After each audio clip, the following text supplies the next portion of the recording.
ce que je suis en train de faire ici, il fallait faire un greffon sur cette pierre-ci. Donc la marche était fort abîmée au milieu. Donc on a supprimé un morceau et on a remis un nouveau morceau de pierre, remouluré, etc. Donc voilà, retaillé, remouluré, pour pouvoir remettre la marche en place en essayant de perdre un minimum de matière. Donc voilà, c'est ça l'idée. Plus que de remplacer tout, on remplace une partie en fait. Donc voilà, on la broche avec des broches métalliques, on la colle avec une colle spéciale. Et voilà, on retaille, on refait les moulures et on essaie que ça ne se voit pas. C'est la taille à l'ancienne, disons que c'est la façon dont on finit. On finit toujours les pierres comme ça, donc on évite les surfaces lisses au disque. Donc on donne toujours un petit coup de ciseau, ça donne une finition plus ancienne. Oui. Donc c'était la dernière taille qu'on taille à l'ancienne, donc c'était la finition pour vraiment rendre la surface le plus plat possible. Et donc voilà, on conserve cette taille-là, donc on effectue toujours au ciseau, donc ciseau maillet. Donc ça n'a pas changé pour ça. Il reste quand même des outillages traditionnels, donc il reste quand même le maillet, les ciseaux. Mais bon, sinon le reste c'est disqueuse. Bon, ça devient l'outil le plus utilisé, c'est les disqueuses, petites et grosses. Bon, on utilise quand même les ciseaux pour les trucs plus précis ou les tailles pour terminer la surface.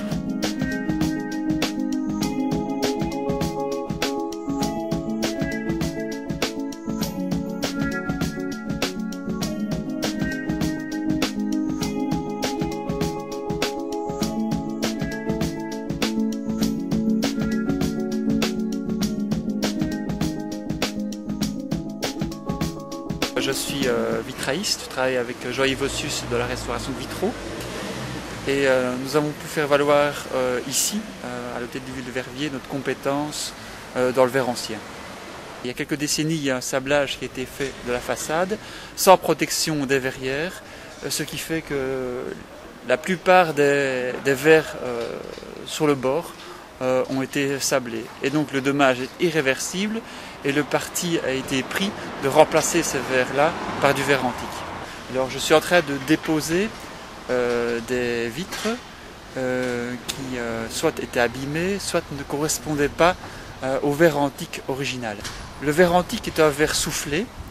Il est produit en France ou en Allemagne et selon un procédé ancestral de soufflage de verre. Alors que le verre flotte est un procédé industriel.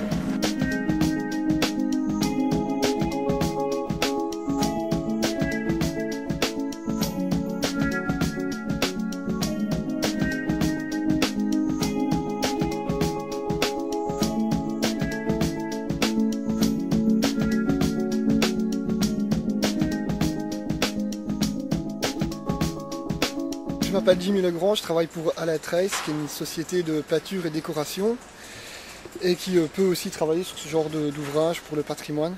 Donc on n'a pas les pierres avec une pâture au silicate, comme on faisait beaucoup à l'époque. Il y a eu beaucoup d'essais, des essais déjà concernant le choix de la pâture et parce que c'était sûrement une chaux qu'il y avait à la base. Et une silicate, donc c'est une pâture minérale quoi, qui ne tient que sur ce genre de support. Mais bon, c'est des têtes qu'on tire chercher dans des cartes de tête par rapport, je pense, à ce que l'architecte initial avait pris au début. À l'époque, il n'avait peut-être pas certains outils qu'on a maintenant, mais bon, les produits restent plus ou moins les mêmes, enfin, à part qu'ils tiendront plus longtemps.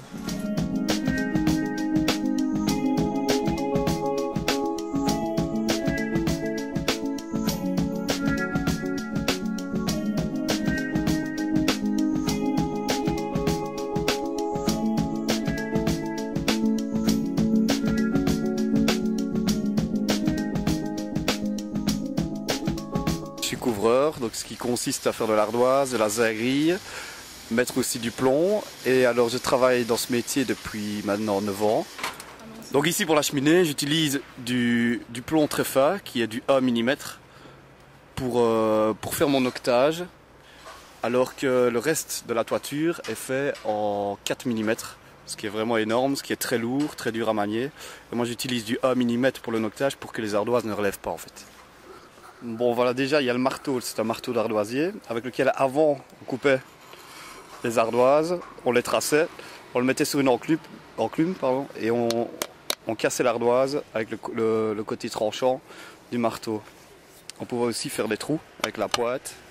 Maintenant on utilise une grignoteuse, c'est un coupe-ardoise en fait. On l'utilise comme ceci. Aussi suivi des traits. Et en plus, faire les trous, c'est très simple. Voilà, on fait comme ça, comme une perforatrice. Et on risque ainsi de moins casser d'ardoise.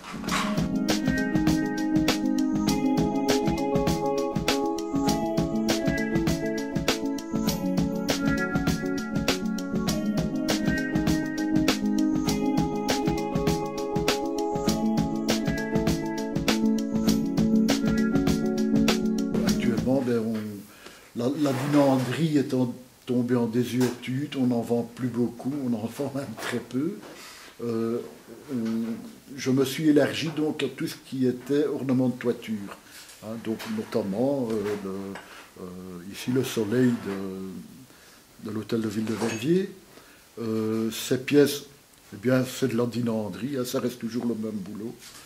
Presque tous nos outils sont spécifiques. Hein. Le genre de petits maillets que j'ai employé tout à l'heure, hein, ce sont des maillets que on prend un bout de bouille, hein, et puis on le taille, le manche qui est un petit peu en arrière comme ça convient très bien pour les frapper à l'intérieur de pièces qui sont creuses par exemple, hein, donc ça convient très bien. Qu'un seul rayon qui est remplacé, hein, mais tous ont été contrôlés, donc j'ai tout dessoudé, tous ont été recontrôlés pour essayer d'assurer une étanchéité à chacun. Hein, et tous vont devoir être ressoudés. Hein. Donc tout était aussi, tous les rayons ont été sablés, parce qu'il y avait des anciennes couleurs, et même de très anciennes couleurs, qui tenaient très bien d'ailleurs. Et on a dû sabler, on a dû un peu brosser, etc. Donc il y a beaucoup de nettoyage.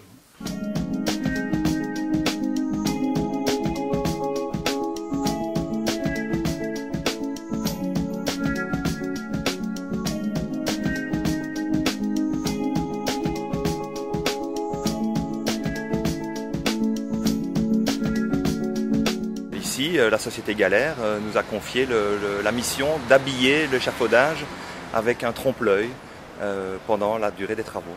Nous avons dû réaliser une photo préalable, et quand je dis une photo, c'est plusieurs photos bien entendu. Donc nous sommes venus sur place il y a 3 mois environ avec un élévateur et nous avons visuellement quadrillé la façade de manière à prendre toute une série de clichés.